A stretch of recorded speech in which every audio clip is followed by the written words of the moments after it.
Okay, Schlockmeister fans, I'm going to do something over the next, I don't know how many months or whatever. It's kind of more for me than anybody else, but I'm going to do it nonetheless. I've been reviewing these movies on YouTube since 2012. I had an old channel which went away about a year ago, and I started a new channel almost 1 year to the day from today. However, it's not my first time reviewing movies. I actually started reviewing movies back in 1989 when I was a teenager. I used to have cassette tapes. I would just take a microphone and just start. I wanted to go right down my movie list from start to finish and just review everything I had, because at that time there was a lot of movies I hadn't seen, and there still is, unfortunately. And I wanted a record of it just in case, you know, I was ever curious, oh, what is that movie about? I could always just pull up my review and listen to it. That was my plan. Dorky, maybe, but nonetheless, I was happy doing it. So anyway, I never actually finished doing that. However, I did do it periodically over a number of years. I started in '89, then I stopped, and I picked it up in 1993 again. And then I think I've done them all the way. I know I was doing them in 2000. I think I may have done a few in around 2005 also. It's just went on a long, long time. I ended up going through about over 1,200 movies on my movie list. I just started from movie number 1, which was Creepshow, and I just went right down the line. And I was trying to watch everything. Like I said, I never finished it though, and now I have over 4,000 movies in my collection, so I don't plan to ever finish it. I'm done with the audio cassettes. But anyway, I used to listen to these tapes sometime at night. When I was going to bed, I would just put a tape on so I could listen to see how it turned out and that sort of thing. And ultimately, these things would put me to sleep. I don't know if they were boring or they were I would just tune into it so well that I was concentrating on that, and then I would just fall asleep at some point. And sometimes I didn't even get it very far into these things. And it was really interesting to me because I could look at my movie list the next day and say, yeah, oh, okay, I heard the review for Deadly Eyes, but I never heard the review for Cujo. So that means I fell asleep somewhere between Deadly Eyes and Cujo. And it was just kind of fascinating to me, especially, you know, if there are some times when I just can't sleep. My mind is always working, and I'm always thinking of things, and it's really frustrating because I'm tired and I want to sleep, but I just can't because my mind just doesn't shut up. But if I listen to these reviews, it would just put me out, and it was great. I got great night's sleep, and I've always remembered that over these years. I haven't had a working cassette player, or at least nothing hooked up, in probably 20 years. However, I've been thinking about this recently, and I still have all those tapes, so I recently purchased a little cassette thing off of eBay for about 15 bucks, which hooks up to a computer. And I started listening to my reviews again, and just like it did back in the 90s, I listened to these things, and I fall asleep almost immediately. I might last 5 minutes, I might last 10, but I always fall asleep in a fairly quick fashion, which is awesome. So again, I don't know if they're boring or they're just, I don't know, they're just a perfect cure for not being able to fall asleep. So anyway, so you might not find these interesting. There's no, it's just audio. There's no video here. I probably will put some posters in there so you can see what movie I'm talking about. But again, I don't know if anybody else is going to find this interesting other than me and my fellow Schlockmeister Jeff, who heard some of these reviews long, long ago as well. But other than that, it's just me droning on and on and on, reviewing my movies on a 4-star basis like Leonard Maltin used to do. I find it interesting just because it's me, it's my movies, and I don't know, it's just kind of a relic from my past. Like I said, 1989 was almost 30 years ago. It was the summer of '89 when I started these. So I'm going to put a few of these up. Again, they're probably mostly just for me, because I still will probably intend to listen to this. Rather than hook up this cassette every night and put that earphone in my ear, I can just listen to YouTube. I can put on my video and just listen to it and fall asleep, and then I can just pick up right where I left the next day, or next night I should say, not have to fast forward or rewind on a cassette tape. I can just go right to the spot and I'll say, yep, I heard the review for Salem's Lot, but I never heard the review for Cheech and Chong's Still Smoking, so I will start with Still Smoking tonight. That's what I'm going to do, so I encourage you to do that too. If you have trouble sleeping, put these reviews on. They will put you to sleep. I guarantee it. It works like a charm. So anyway, the next thing, if you're watching number 1, which is going to be, well, the first one, obviously, this is going to take you back to, I believe it was July of 1989. You can hear little old teenage me. The first movie you're going to hear is Creepshow. I'll probably use this same intro for any video I put up with these reviews. But anyway, curious what you think about them. Are they boring? Do they put you to sleep? But again, that's the challenge. Have these videos, or have these, I guess videos, they are on YouTube. Have them put you to sleep every night. I want to see if it works for everybody else just like it does for me. So anyway, here come the reviews from a long, long time ago. I hope they put you to sleep like they do me. Watch them. Bye. Listen to them. Okay, welcome to tape 2 of my movie reviews of my movies. Today is July 1st, 1992, and I've watched 5 movies since I last just talked to you. So, let's start off with the first movie I watched was War Games. This movie came out, I believe, in 1983. It stars Matthew Broderick and Ali Sheedy, Dabney Coleman.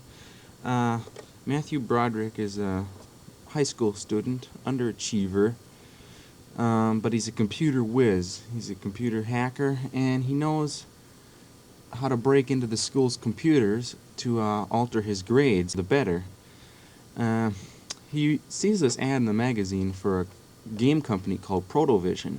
He wants to break into their system to see those games before they're released to the public. So he calls a bunch of numbers in Sunnyvale, California, and inadvertently he thinks he's found Protovision, but what he found was something from a military program from NORAD, filled with all kinds of nuclear war games and things. He thinks he's found Protovision, but he hasn't. So he finds out stuff about the author who wrote the program and figures out the author's secret password. And then he subsequently has broken into the machine, and he decides to play a game called Global Thermonuclear War. Now, while he's playing this game, what he doesn't realize is that this game somewhat is real, and the people in the military down at NORAD think there's an invasion by the Russians on the way, and missiles are on the way. Until they finally realize that once Matthew Broderick turns the machine off, they realize that it was all a hoax, and it was just a simulation and not a real war. The FBI eventually tracks him down and arrests him. Meanwhile, this computer program is a smart program, and it learns how to learn, and decides that this computer, they call it Joshua, is going to keep playing the game on his own and eventually start World War III. So Matthew Broderick ends up escaping, and he hunts down the original author of this program. His name is Stephen Falcon. And he, Falcon, and Ali Sheedy, they come to NORAD and try to disarm the computer and stop it from doing it, which they eventually do. Once the computer learns that through its war games that World War III is a no-win situation for both sides, the computer decides the only way to win is not to play the game. And that's the end of the movie. This is a great movie. I remember this came out when I was in 7th grade, I think. I'm going to have to give this movie 3.5 stars. It's a really fun movie watching. I mean, I guess you could say it's people we can relate to, and all the adults in this movie are really stupid. So, anyway, 3.5 stars. Good movie. The next movie I watched is called My Tutor. It stars Matt Lattanzi and Karen Kay. Matt Lattanzi's just graduated from high school, but turns out he flunked French. And his father, he's a really rich kid, his father is loaded, big bucks, wants his son to go to Yale, just like he did. But since he flunked French, he can't get in, but he pulls a few strings and makes a deal with the Yaleys, and saying if he can pass a remedial test and get at least an 85, higher than an 85, they will accept him into Yale. So he hires the best French tutor around, Karen Kay, and she comes to stay with the family and teach this kid French. Bobby, who is Matt Lattanzi, gets in the habit of spying on the tutor as she swims nude in the pool and watches her change in her house, and eventually she catches him, tells him not to do that anymore. It's not fair, she says. But he keeps coming back anyway, and then after the next time he comes back, she pulls him in the pool with him, they start kissing, and then, they're back in the room, and that's it. She starts sleeping with him all the time, too. Eventually his grades improve, and when it comes time to take the test, he passes. He gets a 91. And then the tutor, who's 29 years old, decides she's going to go off to France, back to see her family. So, end of movie. There's also a subplot in here with Matt Lattanzi, Crispin Glover, his friend, and Crispin Glover's brother in this movie. Crispin Glover and Matt Lattanzi are trying every way possible to go to bed with a woman, whether it be at a mud wrestling match or in a whorehouse. Eventually, well, of course, Matt Lattanzi, Bobby, gets the tutor, and Crispin Glover ends up going to Mexico. That subplot was kind of goofy, but it was fun. I'm gonna have to give this movie 3 stars.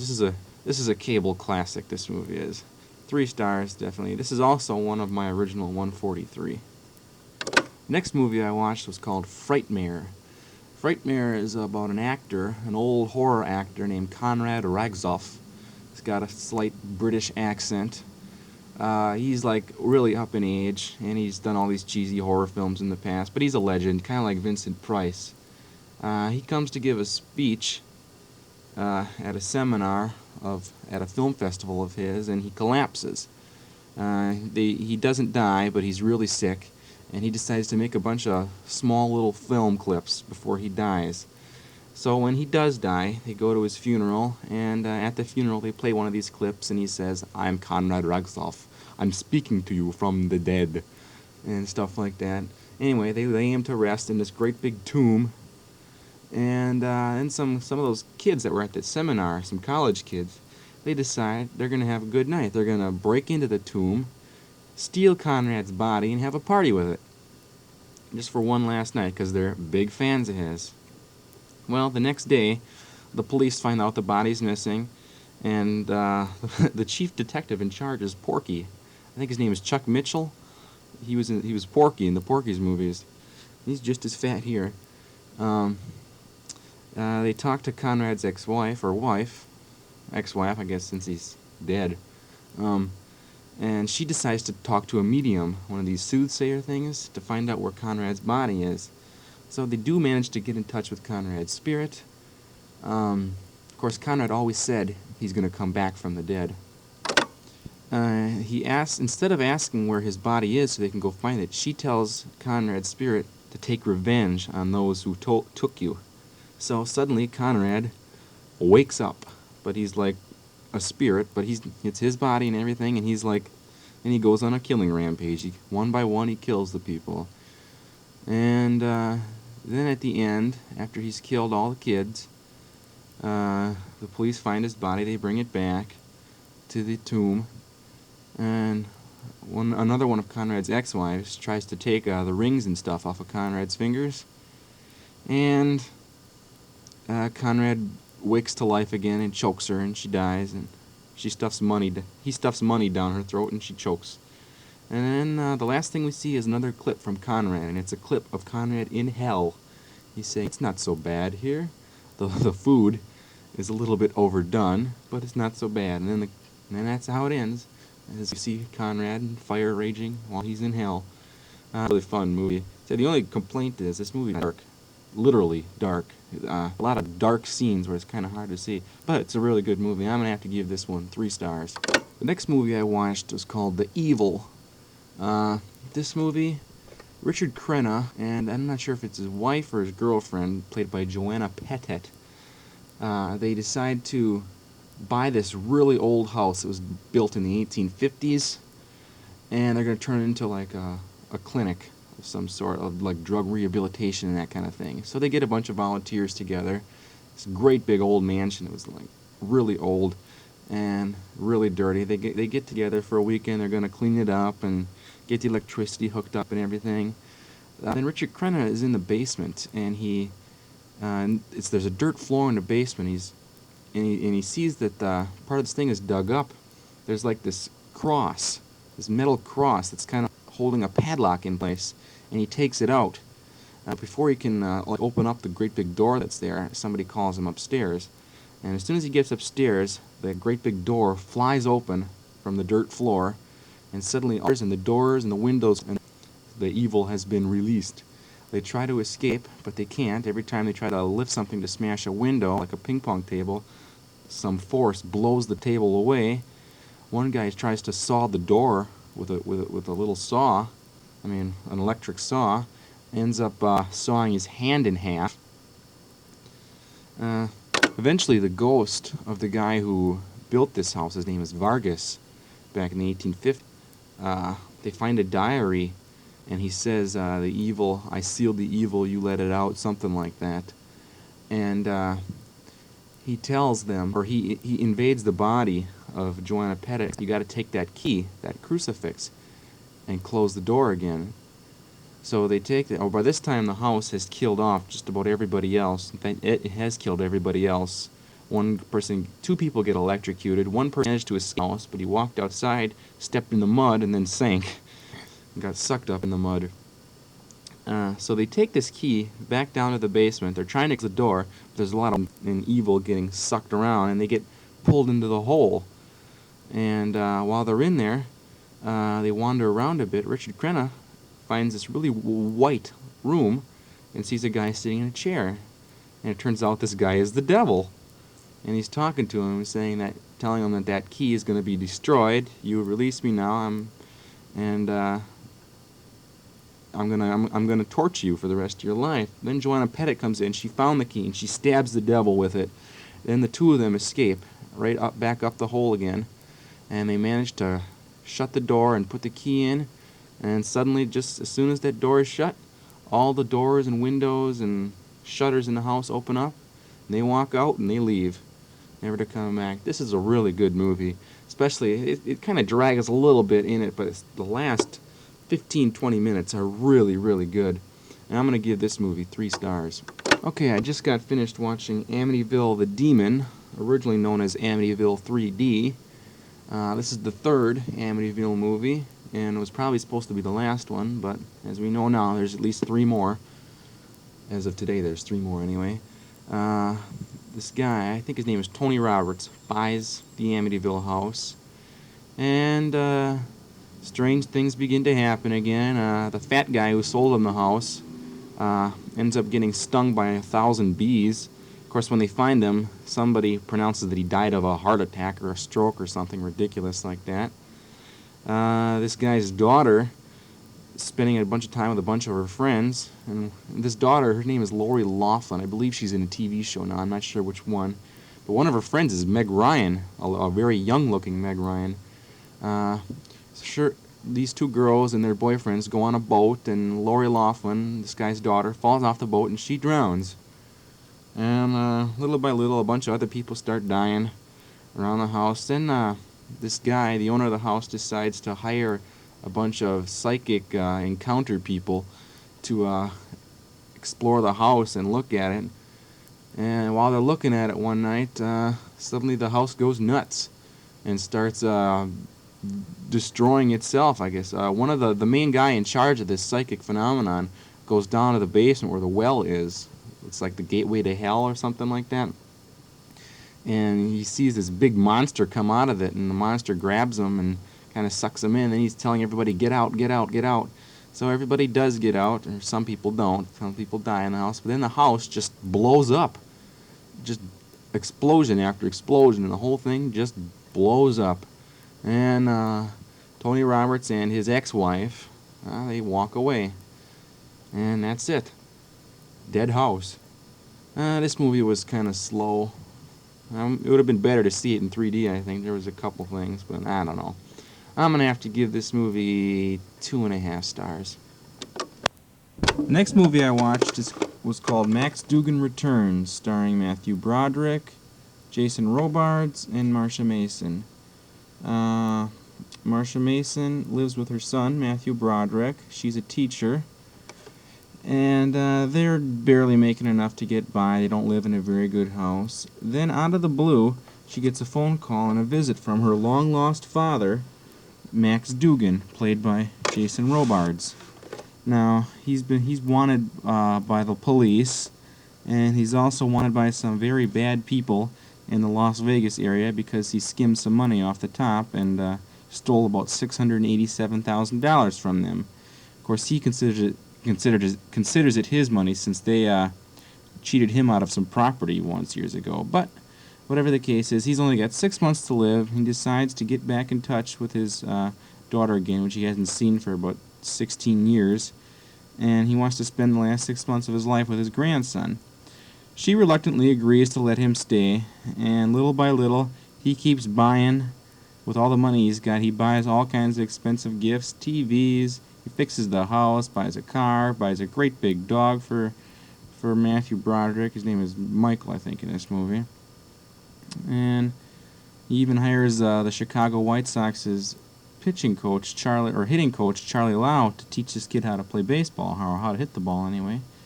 And as the movie ends, Marsha Mason's boyfriend, Donald Sutherland, he's a policeman, he's somehow catching on to what's going on here.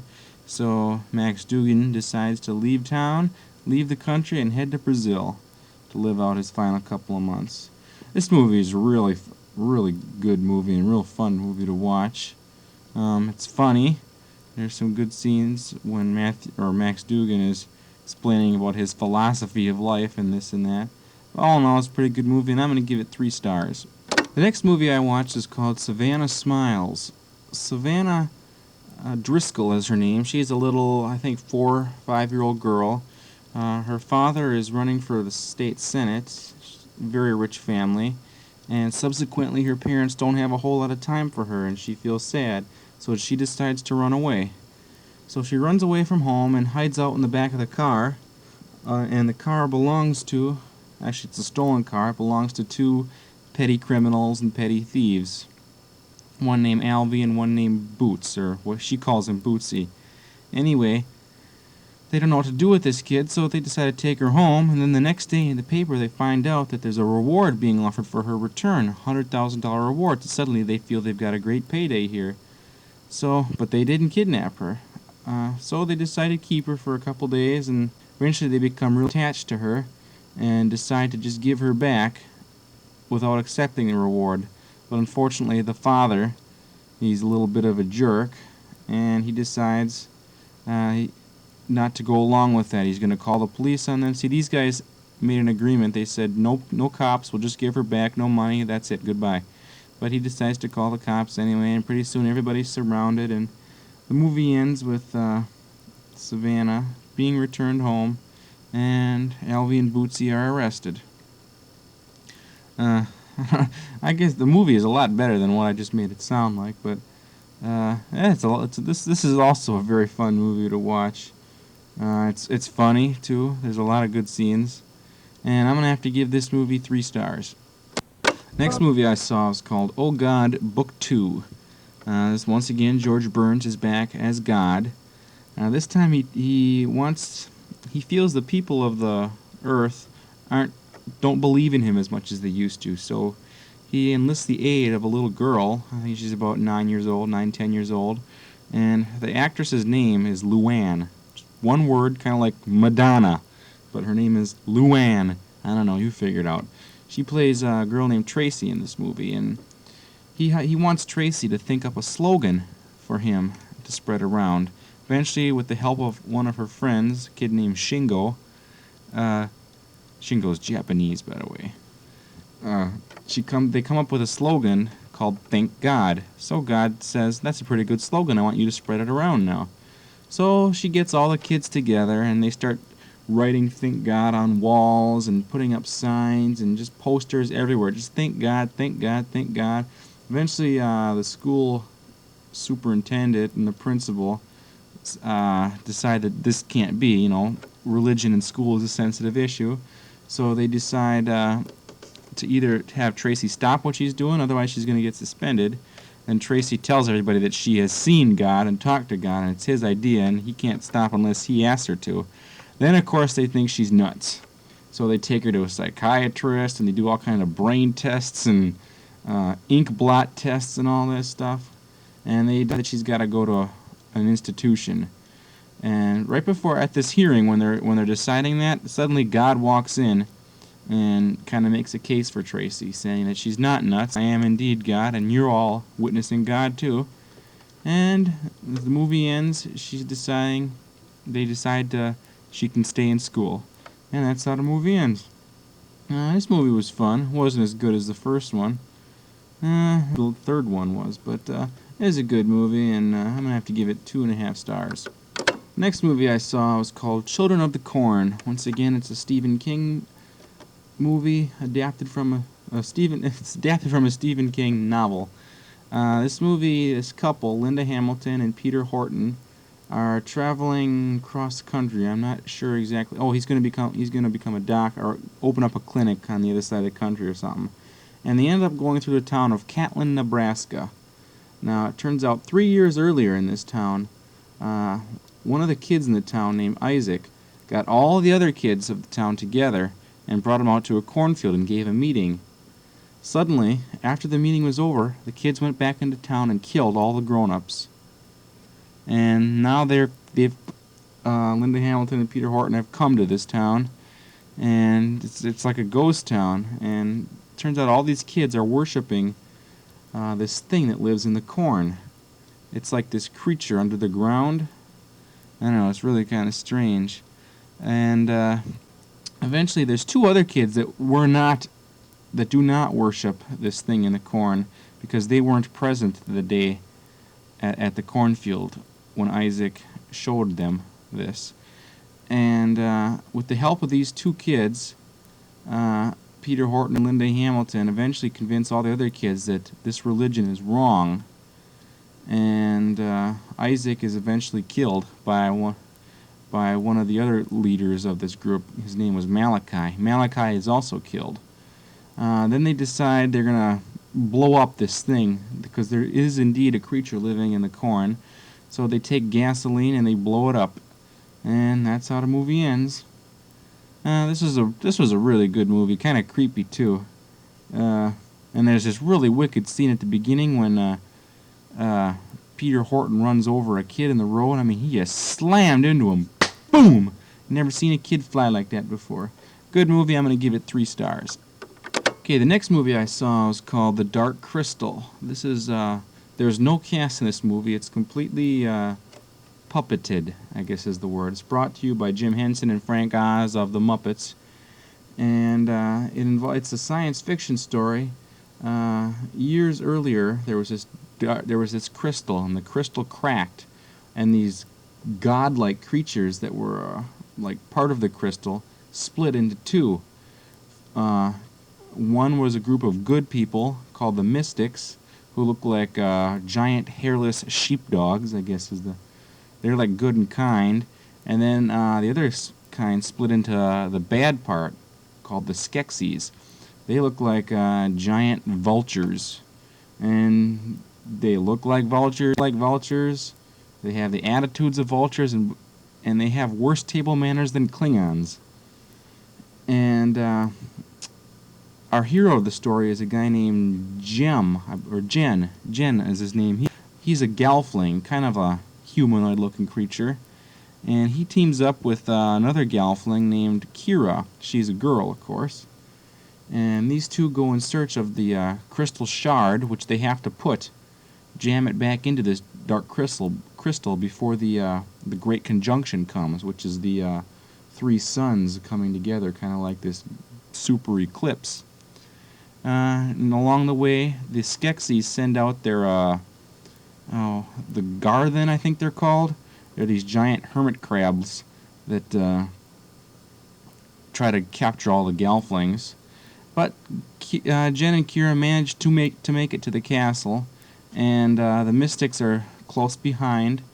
And right at the end of the movie, Jen is able to take the crystal shard, which she's found, slam it into the crystal, and just as the Great Conjunction is occurring, and the Skeksis and the Mystics form those same godlike creatures that they were years earlier.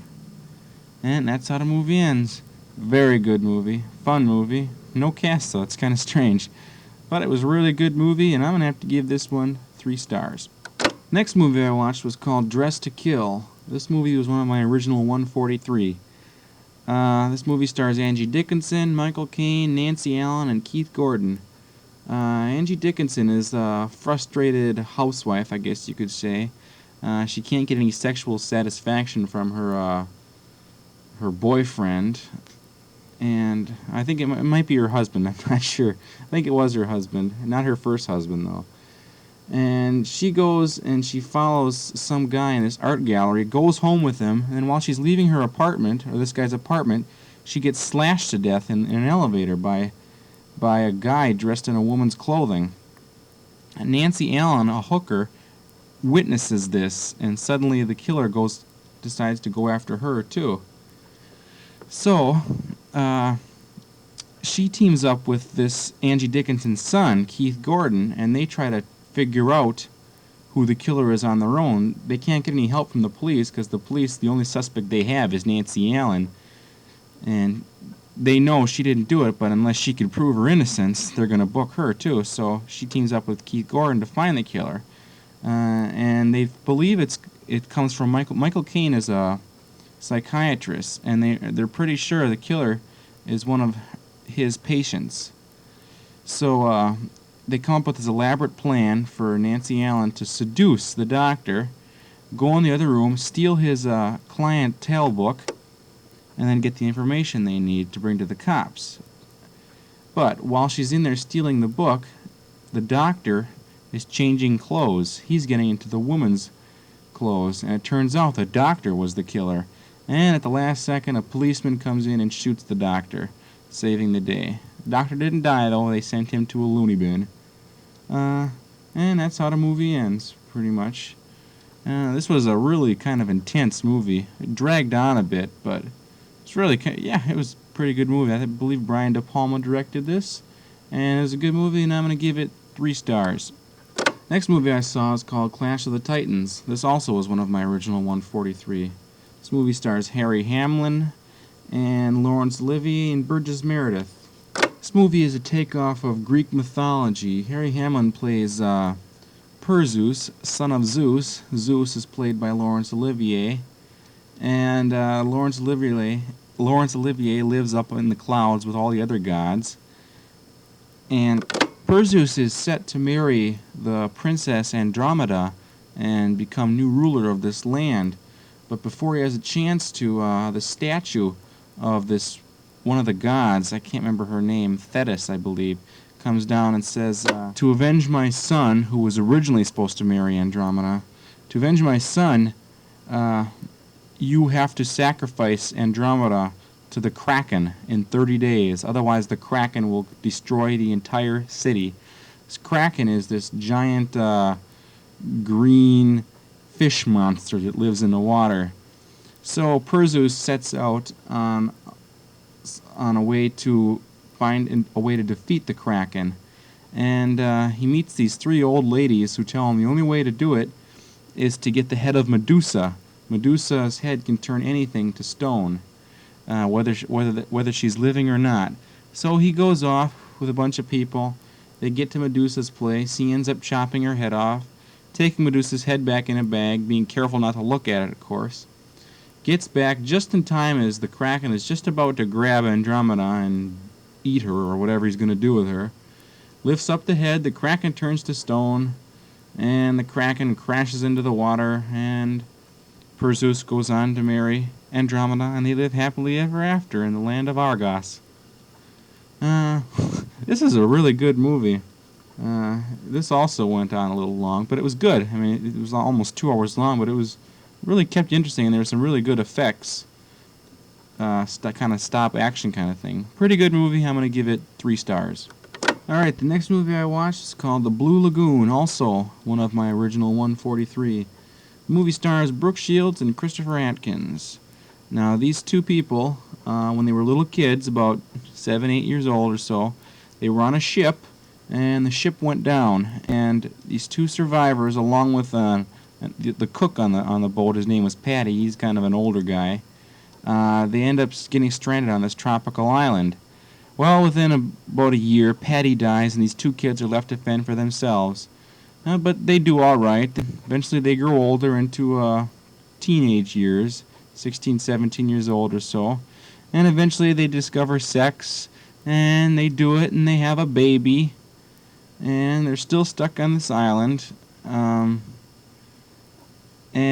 at the end of this movie, they were on their little paddle boat. They were paddling from one island to another. There's 2 islands like close together there, and they were attacked by a shark. He was in Christopher Atkins was in the water, and to fend the shark off, Brooke Shields threw one of the oars at the shark, And of course, once he got back into the boat, they started to drift away. Father, son, and baby boy. And they couldn't get the paddle, and they started to drift into the ocean. Well, while they were out there, the little boy, he's probably about 2 years old now, ate some poison berries that he had somehow taken with him on the boat, and somehow his parents didn't notice. Don't ask me how. And when they realized those were poison berries and there was nothing they could do about it, they took what was left of the poison berries and they ate them themselves. And then they fell asleep. And then, just as they fell asleep, about an hour later, they were discovered by a boat, and it was the uncle of the boy who they had lost years earlier, discovered them, and as they were found, they asked, "Are they dead?" And the guy says, "Nope, they're sleeping." And that's how the movie ends. So we never find out if they lived or died. Of course, there was a sequel about 12 years later, and it turns out they had died somehow, but the kid lived. I don't know. You go figure. I don't want to go figure this out. But I enjoyed this movie. I don't know why, but I did. Though the two characters are really kind of dim-witted and stupid. Can't blame them, though. I suppose if you lived your whole life on a desert island, you'd be stupid, too. Incidentally, Brooke Shields' nude scenes were performed by a model named Kathy Trout. And I believe Christopher Atkins' nude scenes were performed by Tip O'Neill. I don't know. He looked pretty good back then. Anyway, this movie, I enjoyed it, I said. I'm going to give this movie 2.5 stars. Alright, today is July 6th. It's been a couple days since I last talked to you, and I've got 13 movies to review, so let's get busy. First movie is called Night of the Zombies. This is some Italian cheapie, starring no one in particular.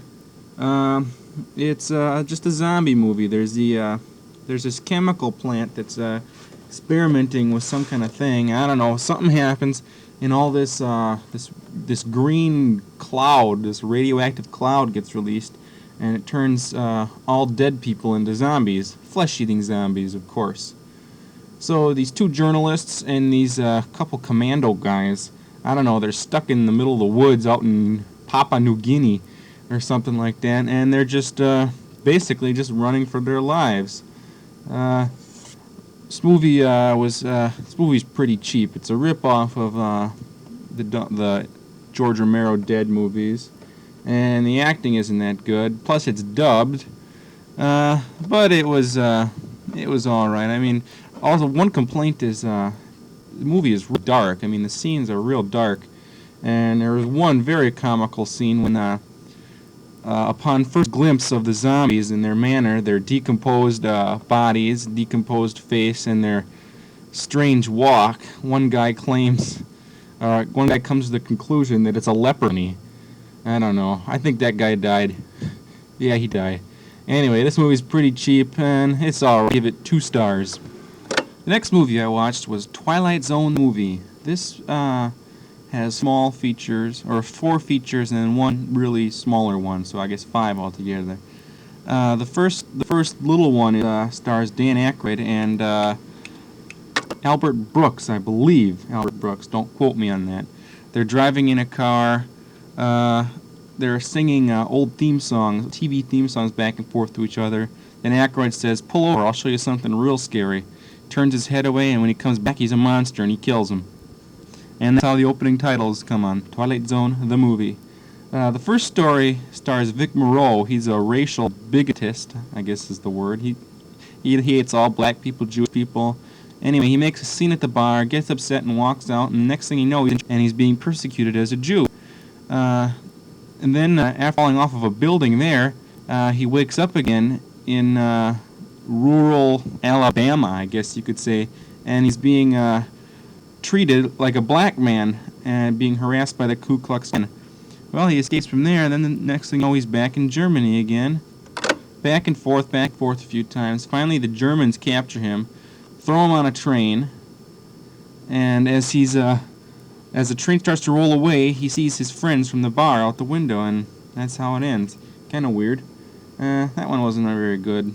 Vic Morrow, incidentally, that was his last film, because he died on the set of that movie. So this is how his movie career ended. The next story was I guess you could call it Kick the Can. It stars Scatman Crothers checking into an old folks' home, and while there he tries to explain you feel young and you'll stay young at heart and you'll be young. He gets all the old people out at night and they play a game of Kick the Can. Next thing you know, all the old people turn into kids again. They really want to be kids. Their families, a lot of their families are gone and dead. They want to live their life old. So they go back to bed and they all turn back into old people, except for one who decides he's going to stay young, and then he leaves. As then Scatman Crothers is checking into a different retirement home. The next movie, or the next little part of that one, stars Kathleen Quinlan. She's a school teacher going through a small town.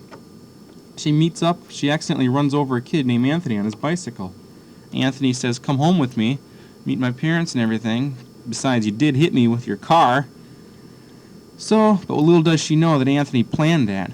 Anthony has powers, unbelievable powers like Q has in Star Trek Next Generation.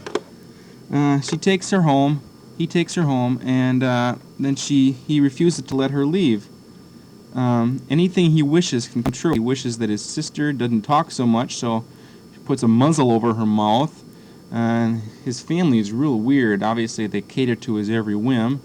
Eventually, the school teacher decides she's going to take care of Anthony. Wish it away and come live with me, and we'll work together on your powers.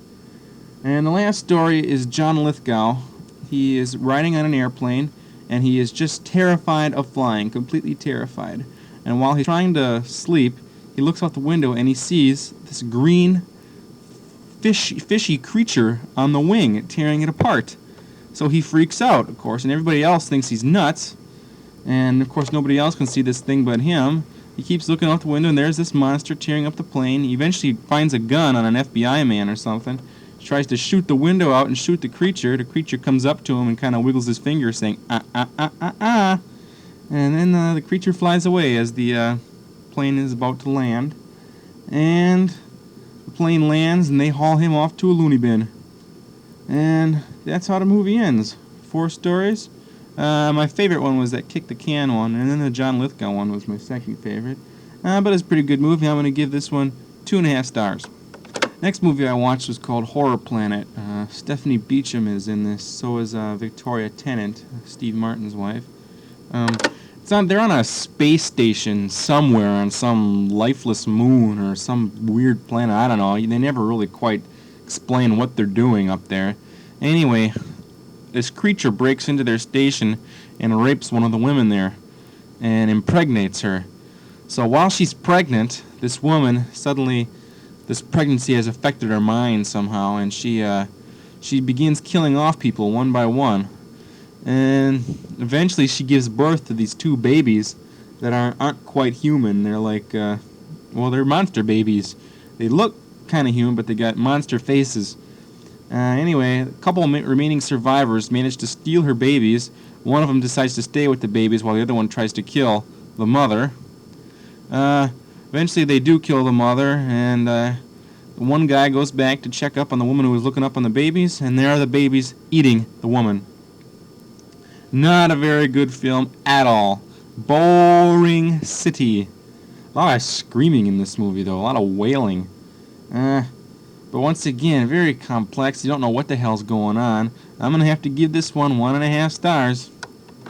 Next movie I watched was called Kentucky Fried Movie. This movie is a film with all kinds of little skits in it. There's a bunch of, just a bunch of little comedy sketches. And in the middle of the movie, there's a longer sketch. It runs about 35 minutes. It's a spoof on ninja movies. I don't know exactly what to tell you about this movie, but it's pretty good.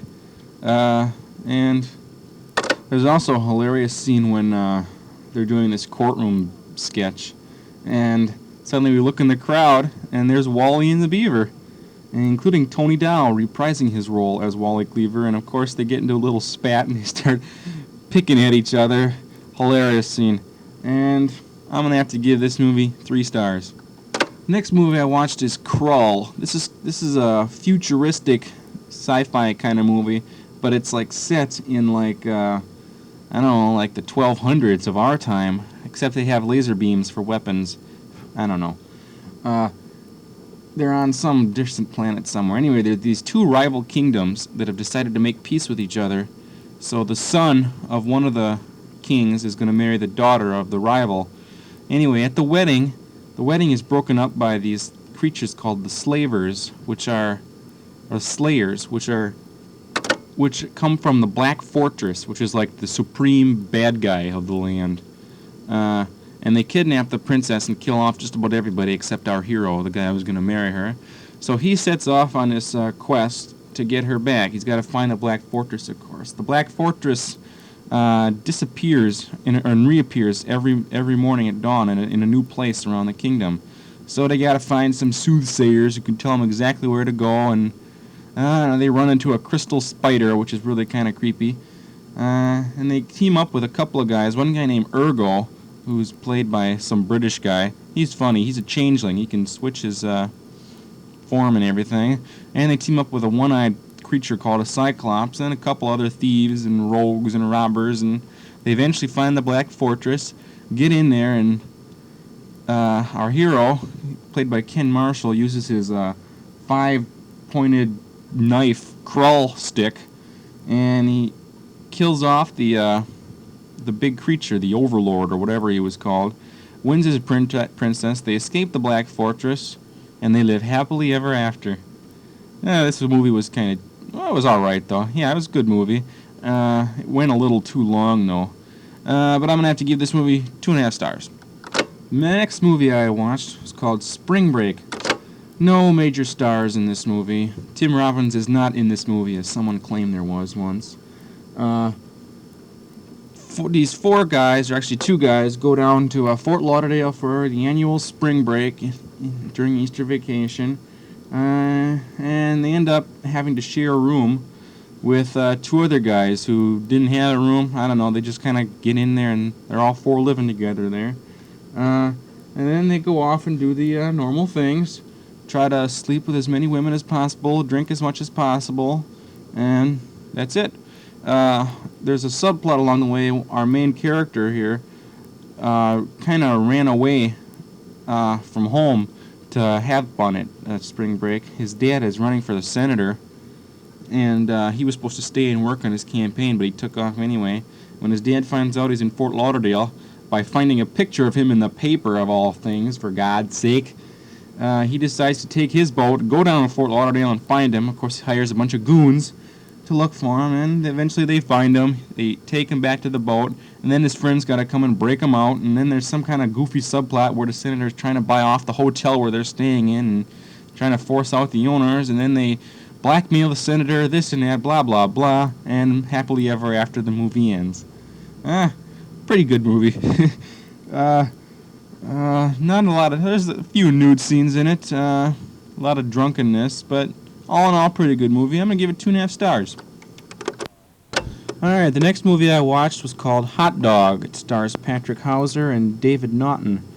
Patrick Hauser, he's going out to California, I believe, to compete in this skiing competition with downhill skiing and some acrobatic events on skis and stuff like that.